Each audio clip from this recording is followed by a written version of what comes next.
You're listening to The Unstoppables, where each week we show you how to overcome obstacles and transform the sting of failure into the reward of growth. And now, here's your host, best-selling author, keynote speaker, and CEO, Bill Wooditch. Stay calm and carry on. They're words for today. They're words for any day. You think about it. Each of us are faced with our own levels of adversity, of internal challenge, of external obstacles that get in our way. Are we going to deny their existence, or are we going to forge and find a way through it? Always forward is the only way, the only prescription for success. But how do we do that? You know, your world's turned upside down. There are people and things and voices that say you can't. Well, this is a place where you hear that you can. This is the Unstoppables. And today I have a very special guest who really just defines the word resolve, defines the word resilience. And she's encountered pain and shock and uncertainty that none of us can, or very few of us can really imagine. She's my special guest. She is from Brooklyn to Arizona. Ms. Onyinye Anike. Welcome to the Unstoppables. Thank you. Thank you, Bill. I'm happy to be here. I usually get this point, I usually get a little bit about a background, but I'll do a little bit of background, just give us a little 30,000 feet, and then I'm going to jump right into the defining moment that's changed the entire arc of your life. So give me a little bit about how, you got from Brooklyn to Arizona and some of the things you did in between, because you are a international best-selling author. That's incredible. So yes. Give me a little bit of background, a little bit of story. Yeah. So I was born in Nigeria, but we came here when I was really little. So I say I'm a Brooklyn girl from New York, and I was raised there. And I'll share deeper into my story. But had a pretty normal life, I would call it, until I had cancer, which then kind of changed the trajectory of the way I started to view life and faith, and made the decision eventually to move into entrepreneurship. So I was in higher education for over 10 years, and then decided to become a life coach, business coach, entrepreneur, best-selling author apparently, and a speaker to share my message and to help motivate others as well. I think as I read in doing my background research, you were told you only have a couple of days to live. Yes. How did you take that in? When did you get over the shock, and how did you deal with it? So, it's one of those things where it's surreal, right? So none of us ever think, and I was 28 at the time. So it wasn't like, I'd lived long or anything. I was like, I'm pretty young, I'm healthy, what's going on? And so being told that, it was one of those things, it took several days to kind of come to the realization of what my situation was. And I actually work with faith-filled women, and I'm very prayerful. And in that moment, if nothing else, my faith really came through, because if it wasn't for that, it's one of those things where it can completely just break you down. Because you ask why, what happened? What did I do wrong? What's there's a million questions going through your mind at that moment, because it's just inconceivable. None of us ever want to or ever expect to hear it. From the ashes of that pain came the possibility. And the possibility you turned into an international bestseller. And the name of your book is Yes, I Can, 16 Success Secrets from Inspiring Women Around the World. Now, in one of my books, I talk about secrets, and there's 7. So one of the indispensable, if I was going to say there's one, is that activity is going to rule success. So if I was going to pick 2 or 3 from your book, secrets, what would those secrets be? I would say your mindset is your biggest asset. So few people know that and think about that. What you think is what you become. So if you believe that, you'll never succeed, or, life is this or that, or, you keep yourself in this narrative of I'll never make it, I am not good enough, whatever it may be, then that's what your reality will be, because you've predestined that in your mind. That's the lens in which you see the world. And so really taking into consideration, what are your thoughts, and really working on it. So after cancer, my mindset was my number one thing. I'm constantly doing my gratitude journal because it helps me remember and realize what I do have. So when I have those moments where I'm like, oh, this sucks, this is not happening, or my business isn't going as well, I think, but I'm thankful for now. I'm thankful for life. Every day, I'm grateful for a breath because there's someone who wasn't able to make it the next day. So gratitude and having a mindset of gratitude, of appreciation, of positivity. And I know sometimes it's hard to do. Well, look at the world, what's happening right now, but you can choose what you focus on and what you choose to let into your space, right? I say, again, your mind is your most powerful asset. And so if you're ingesting and taking in and consuming some of this negative stuff or around certain people, then that's what you're going to put out. That's what your experience in life will be. But if you're taking the actions, like I said, right, to work on it, to again be mindful, aware, to be around people who are supportive, then you can definitely change your outlook, and anything is possible. So get out of your comfort zone. Also, my thing with mindset, a lot of us sit in our comfort, and it is actually a limitation. You know, people don't see that. It is the enemy of success. Because it's once you step out of it, that opportunities open up and you truly step into your potential and your power as a human being, period. We have a lot of parallel philosophy. Yes. And I was writing this down and you went out and said it, but I want to make sure the audience is aware of this. A gratitude journal. So you're keeping track every day. You can refer to it. You can say, I'm thankful for this day because all we have is this day. All we have is that next breath. And if you can live in that context, you can really live. Otherwise, some people just mark time by existing. Yes. And that's part of it. Where can we find your book? You can find it on my website, actually. So there's a link directly to it because it's in Lulu and in Amazon. So my website is my name, OnyinyeAnike.com. I will spell it because I know it's not common. ONYINYECANIKE.com. I'm going to use the word that's going to make you shudder, but I'm intentionally going to do this because when people say this to me, I put an AB in front of it. Mm-hmm. But you seem pretty normal when you started your career. Okay. I know I may be normal, so I can say it, but you worked in higher education in public, private, for-profit and nonprofit institutions for over 10 years before you made a transition into entrepreneurship. And as an entrepreneur in entrepreneurship, wow, that's something that's either in your DNA or you think you saw it on TV and it looks kind of cool. What compelled you to go out there without that net and say, okay, entrepreneurship is for me? Yeah. So, I mean, so you say for me personally, what made me make that decision? Yeah. I mean, like you said, I think it was always there because I'm highly ambitious. I am always thinking outside the box. And I think that's part of the entrepreneurship, right? And the funny thing is, right, I'm not really a risk taker, but entrepreneurship is all about risk, right? Stepping into that.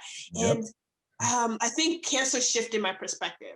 So I think it was always there, but you know, we are told what life should be, right? The expectation of get the 9 to 5, you know, get married, have the kids, you know, pick a fence, all of that stuff. And my family's really like, my parents are very traditional. So that was the traditional route. Cancer changed that because that wasn't part of the plan. And once that plan shifted, then everything shifted in my brain.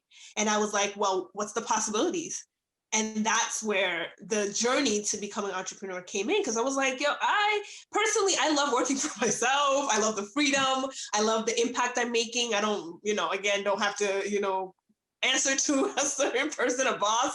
And it's opened so many avenues for me and opportunities to connect with the women that I work with and to make the difference and the change that I'm looking to and continue to make in the world. And so I think it was destined. I just needed that like push to get my butt into gear, move in that direction. You mentioned that the comfort is the enemy of success. It definitely is. I call it the cocoon of comfort. And that is where life dies. That's where the expression of the self goes to wither away. How do you coach people to move through those fields of fear? Yes. Okay, perfect. So I help them understand where that's coming from. And so, like I said, we inherit our understanding of fear from our parents, our caretakers, society. And so we are, again, put in this bubble of this is what's safe and what's not safe. So when you're in that bubble of safe, you're like, this is what I've been told family, friends, society, have told me this is safe. If I move out of that, there could be pain, there could be hurt, there could, so many other things. And so I help them to visualize that, to see that really for what it is, and say, what is the worst that could happen? And what can come from that? And what can you do about that? Because we don't think about that. We don't go there. And I let them go there. I let them feel it, because we don't do certain things because we don't want to feel a certain way. All right. And so I'm like, feel it, feel into it, and recognize that it's not as bad as our minds make it out to be. Our mind is trying to protect us, but in doing so, again, it's limiting us. And so I help them, if they're like, yeah, I want to go into business, but okay, let's start thinking about what's after that. But you want to go into business, period. All right. Now let's focus on that, and let's address what's the buts. What's this? I won't be successful. I'll lose all my money, whatever. Have that all written out and have a game plan for that too. And really see what that fear is about. But then on the other side? What's the benefit? I have my own business. I get to spend time with my kids. I get to make all this money, I get to make all this impact. Like, really weigh that out and make that decision as to what really is in that. Right. And so that's how we kind of coach through that fear. Stop saying but. Yeah. I don't say but anymore. And that, what, I always say that the thief of happiness are two words: if and when. Mm-hmm. If I get the promotion, if I get this, if I cash that check, and when I get it, then I'm going to be happy. And then those things happen, and you're not. You're not. Because it's an inner fulfillment. And what you said is brilliant. I think it's again, the alignment is incredible between our philosophy and you talked about worst case. You got to know your worst case before you step out of that bubble. But then you ask yourself those questions: what can happen? What is this? And you've got to allow yourself to feel it. Yes. Because the fear is a feeling.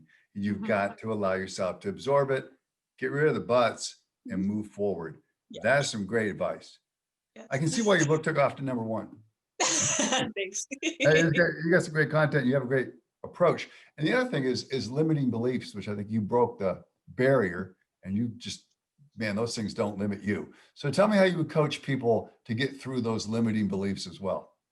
Yeah. And so it also kind of goes in with the fear, right? So our limiting beliefs, again, are things that we've picked up throughout our childhood and our life, that we've made them a truth with no real fact. And maybe there's fact behind it, maybe there isn't, but it's become a truth, and it's kind of become the playbook in which we live our lives. And so when we hit that, I say, let's talk about it. So your belief is, I'm not good enough, or I'm not confident. Where's that coming from? Where are you, what's the evidence of that? What are situations in which you have been good enough or confident that you've done something outside of your comfort? And, who told you that? Because we've got to do some rewiring of the brain, right? Because the brain has been saying this to itself for however many years this person has been on earth. And from the moment they were told this thing, or, heard their parents say, money doesn't grow on trees. And now that's a belief that is not true about money and who they are and the way they spend. And so really honing in on, what is that belief? Where did you hear that belief from? Is that belief true? And even if it is, what are the facts to back it up? And then, is it a belief you want to hold on to? Are you seeing how that belief is leading you to do certain things, certain actions or non-actions, and the outcome it's producing for you? Because if you're like, I'm done, not being able to speak up in meetings and things like that, then I'm like, okay, then we've got to rewire and change that belief. Let's find another belief that is going to serve and support what you want to do. And let's start to rewire. Let's start to affirm. Let's start to put facts and evidence in place that can ground that belief for you. So moving forward, you can come from a different place and a different mindset. What you're talking about, what you're discussing, is the awareness. Awareness carries with it an obligation to do something or act upon that which you're now aware of, or that which you now know. So you're asking those questions, and you're understanding this. The mind is hardwired to protect us. It comes from the brain. The brain's sole purpose is to protect us, #1. And we always think there's a saber-toothed tiger out there. Source of gossip is, hey, it's over there, warring tribes. This is what we have to do to protect ourselves. We don't want to step out and be ostracized. To be ostracized then meant death by the saber-toothed tiger. Now it's probably worse to get up in front of a classroom when they're open, or get up on stage and be shamed and ridiculed. Those are things we learn from our parents, our teachers, or the bullies that chased us in life. That's what we learn, because as babies, we got two fears: fear of falling and the fear of loud noises. That's it. The rest of it we just learn. You got to rewire that baby. You got to Mhm. come with the awareness and have the strength and fortitude, which I'm going to go to now, to do it. And that Yes. means resilience. You have Yes, that. my favorite You word. definitely have that. I'll say something as a softball, but it's way too soft for you to hit. Tell me or share with me how we could grow resilience to something besides the fact that we just have to go out and do it and get our ass kicked a little bit. But how would we grow some resilience to things so we can push forward to the next day to even a little more growth? Okay. So when I think about resilience, like you said, it's literally going through it. There's nothing, there's no way to avoid that one. You've got to kind of go through the motion and overcome in order to build up the resilience. But I think part of growing through it is, again, stepping into uncomfort.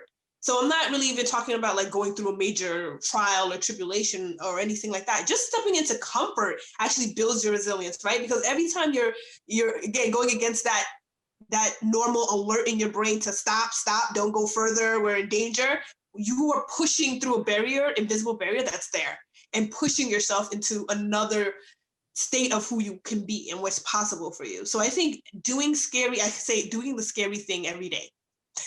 Doing one little scary thing every day. If it's like picking up a phone and like, calling someone, if it's like something you're not comfortable with, if it's like you said, maybe not speaking fully on stage, if that's like a fear, but even if it's like a little, coffee table with a few people, right? Start there. Start the little actions that will start to get you out of your comfort and into a place where you're building the resilience, you're building the muscle memory of, I can do this thing. It's scary, it's uncomfortable. My brain's telling me no, go back, but I'm doing it. I'm pushing through it. And building that again with, like I said, the gratitude, with the awareness, with the clarity of what it is that you truly want. Having a vision that is so powerful that you're pushing through any and everything. Because for me, the resilience came from the fact that I knew what I wanted. I saw it in my mind's eye. I see it every day, and that helps me push through a lot of the tough challenges and obstacles that come my way. This will not shock you, but a French philosopher, and I think he said it really well. He said that man's biggest fear is to be alone in a room with his thoughts. And, that we are afraid to think of these things that might bring us a little closer to what we really want. And the corollary is this. Most of us don't know what we really want with clarity. And I'm happy you mentioned that. We don't. We always know what we fear. In the dark of your room, alone with your thoughts, you know what you fear, but you rarely really know what you really need. We can say, I'd be nice, this would be shiny object. Oh, yeah, I really want this. I know what I want. Not really. And then what are you willing to give up to get it? And that's all part of what you said and what I write about as well. We're again in lockstep. You got to expose yourself every day, just a little bit, because it builds a muscle of resilience. It builds the momentum behind the next day. You write that down in your gratitude journal, say what you've done. You've got a roadmap from the past to move forward. Yes. So, I'm loving the way you're laying this down, because it's easy for me because I believe it. If it was hard for me, I don't know. I don't want to step outside. I might get hit by a bus, and that'll be the end of that. So I'm just gonna stay in my house and watch television. So, tell me about the people around you. They, one of the things I talk to people about is when I got into law school, I didn't get into the Ivy League schools because they asked me this question, didn't know the answer, and it said, "No man is an island." John Donne explained what he meant, and I went, I don't know. Now I know what the meaning is. Okay. So tell me how important it is to have that support group around you of people who are those 5 people that are more like you, because you're going to become the 5 people you associate with the most, right? Jim Rohn, that's Jim Rohn's philosophy and statement that Tony Robbins and the rest of us took.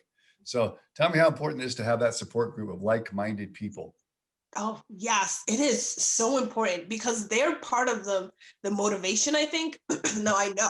They're part of the motivation. They're part of what keeps you, they're kind of, like you said, no man is an island onto his own. That makes so much sense because we are built for community. Like you said, our ancestors, if you were ostracized, that was it, you were dead. There was nothing else to it. We are built for community. We are built to interact, but we have to be aware of who we share our ideas, our thoughts, our vision, our journey with, because they're either pulling you forward or pulling you back. And I've always known that. I've been straightforward always. But once I made the decision to become an entrepreneur, a lot of my old friends kind of fell to the wayside because they don't understand that. they're comfortable with certain things and certain ways of being. And so the thought of going into this risky journey, decision, whatever, was just, too much for them. And I get it, I understand it. And so as I was building my business, I made the conscientious decision to be around other powerhouse women who are doing like-minded things, because it pushes me, it motivates me. When I see what they're doing, I'm inspired. I'm like, oh wow, okay, I gotta step up my game. I'm like, what are you doing? I gotta get where you're getting at. And it motivates you, inspires you, it keeps you grounded. And these are supportive women. These are not like negative, whatever maybe. They are also honest, truthful, and very, they'll tell you like it is. And I appreciate that too. I don't want just, friends who will, gloss over everything and tell you what you want to hear either, because that's not going to move you forward either. Because if you are sinking and they're like, you're fine. No, I'm sinking. Tell me I am sinking, friend. And so I want people around me who are going to hold me to the fire, who are going to motivate, inspire, and push me, and going to support me. And I do likewise for them. And so it's so important, to know who the people are that you hang out with, who you associate with, because it can make or break you, honestly. You have to have others to help you with those blind spots. And so many times the mentors we have and the people that we associate with, they've made these mistakes. They can shorten that distance between where we need to go, and how much blood loss we do on the way, because they made the mistakes. We don't need to make every mistake in the book. I want to ask you about the book, and why did you, because this is a life book, I think, for anyone. Why did you put it in the window of just women? Why did I put in the window of just women? It says for women. Yeah, it is for women, because we as women, sorry, I know you're a guy. Well, why wouldn't you open that up for everybody? Because there's so much stuff that's applicable for everyone. Oh yeah, it is. Oh no, what I wrote is definitely applicable for everyone. So I have obviously authors right there, collaborators, and they're all women, and we wanted it from a woman's perspective, for our unique journeys and what we also kind of deal with and encounter. So I'm a mom, so I'm also juggling a business, being a mom to two little ones. I have a 1-year-old and a 4-year-old, a wife, and other responsibilities. And so just that unique dynamic and perspective, I think other women can definitely learn from and grow from. But like you said, it's applicable to everyone, honestly. Man, woman, child, it doesn't matter really. No, absolutely. It's a broad spectrum. I understand the need for specificity, and it's great because the voice, the champion of a cause, and your story is so relatable to so many people in terms of, wow, this is where she's gone. I'm just down here. Wow, I want to be able to bust through like she has. And you have such a positive voice, and you also have a way. And the way is this: keep the journal, do this, expose yourself to something, just take those little micro steps forward. You don't have to jump out there in a macro level. And then play out your worst case. Write it down. What's your worst case? What's your upside from there? So I think it's appropriate for all. And I really love the way you're laying down this track, because it's stuff that people can use right away. I think the most important thing that as we reach to help or assist pave the road for others with our example is we're trying to help them towards success. Something that you don't pull out of a book, something that you would define. How would you define success in your own terms without, paraphrasing someone else? Well, how would you define it? Success is, for me, setting a goal and accomplishing it. It may be tomorrow, it may be 10 years from now, but I feel success when I am setting goals for myself, setting, a destination, having a vision, and meeting that. And I feel like I'm successful every day because I set even one little goal each day. If it's just to be more mindful of being around my kids or to send that email, that's success when I'm like, yeah, I did it. Again, my perspective on life is also I'm gracious for everything I did and everything I get, because I know tomorrow I may not be here. And so that perspective changes a lot of the way I deal with and handle the world around me. And so for success for me is literally just setting little goals and meeting those goals and, showing up fully as who God has intended me to be. That for me is, I'm successful. Showing up fully and not, muting my voice or my personality, because there's so many who are doing it. I don't think you can mute either. Okay. So I think you're too much of a beacon of possibility, a beacon of abundance, and a beacon of light. I don't think anybody's going to dim it. Okay. Yeah. I don't think an army could do that. So the other side of success, as we know, is failure. Something we don't want to deal with, the F word, but something we have to deal with to go through to become successful. It's the other side of the coin. So what would you say is your biggest failure? And then what did you take away and learn from it? Yes. Okay. So my biggest failure is going through a pivot in my business right actually with COVID, and making a decision, bringing my kids home and trying to figure it all out, and feeling on my face, flat on my face, crying, tears, not wanting to get out of bed, just feeling like a failure. Like what did I do wrong? But that was my biggest learning moment as an entrepreneur and just as a mom and a wife, because I had to reconnect back to my priorities, and I had to see and adjust to what I was doing. Because I was following one path thinking this was the way, and what this failure helped me do and realize that there are many ways to get to the same destination. And so just being more flexible, more adjustable, and prioritizing what needed to happen in my business and in my life for that to happen. Onyinye Anike, you are a tremendous guest. You have such a power of possibility in you.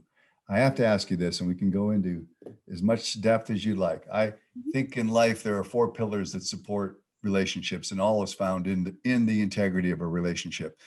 And those pillars are physical. So there's a physical way of taking care of our bodies, taking care of ourselves, and comporting ourselves in a certain way that then we have an emotional care and feeding that we have for others. And the empathy gene, or the extension of that empathy and caring for others, really listening, really caring, being fully present, as you would say. And then I think we move into the realm of the mind, the intellect, actually, where we're learning that we don't know or don't have all the answers, and we're okay with that.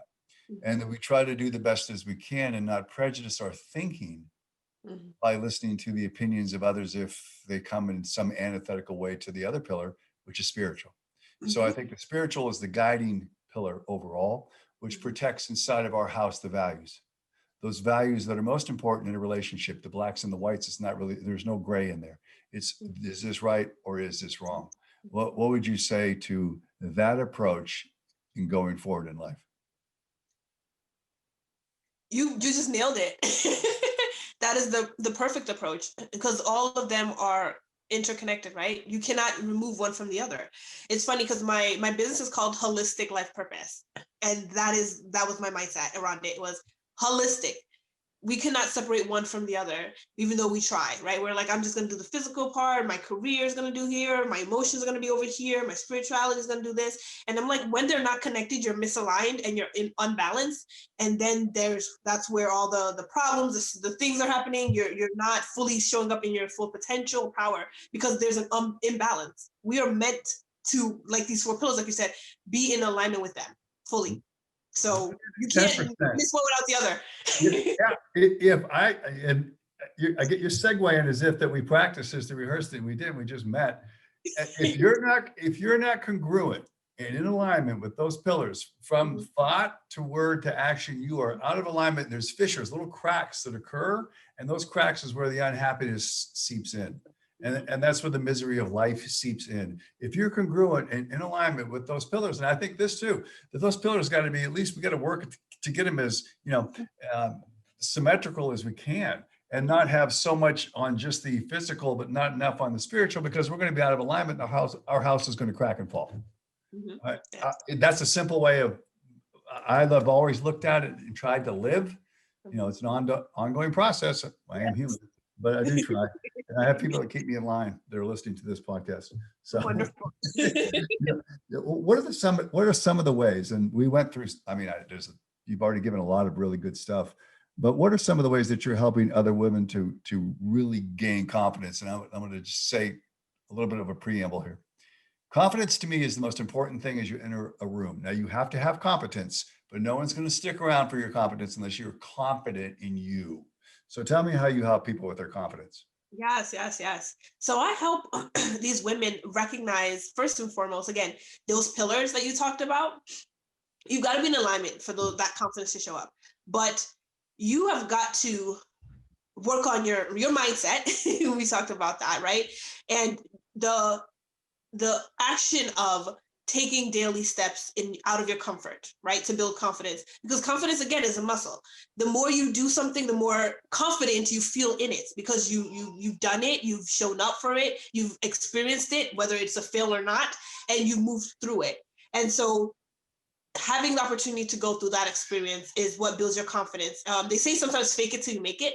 And there's like things you can do. Like sometimes for me, if I'm going on stage, I'm like, start doing some breath work, shake it up a little bit. In my brain, I think, what would a confident me look like? What would I feel like? What would I say? What I think? And I start to show up in that. So really putting yourself actually into that frame of mind, so that when you're showing up and you're doing the thing, and you have that recollection from later when another situation comes up, that you can be like, okay, I'm more confident in myself.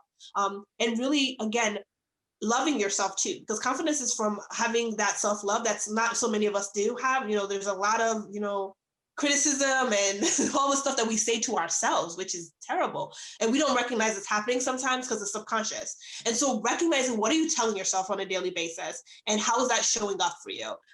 Because if you don't love yourself, that confidence will never shine through. There's always going to be that little like, am I not, what's happening, like always that doubt in your mind. So Well, I want to buy your book.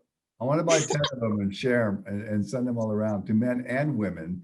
And I want to, again, where do we find you? You can spell out your website again, and I guess we can find your book on Amazon. So go ahead and tell me where we can find you.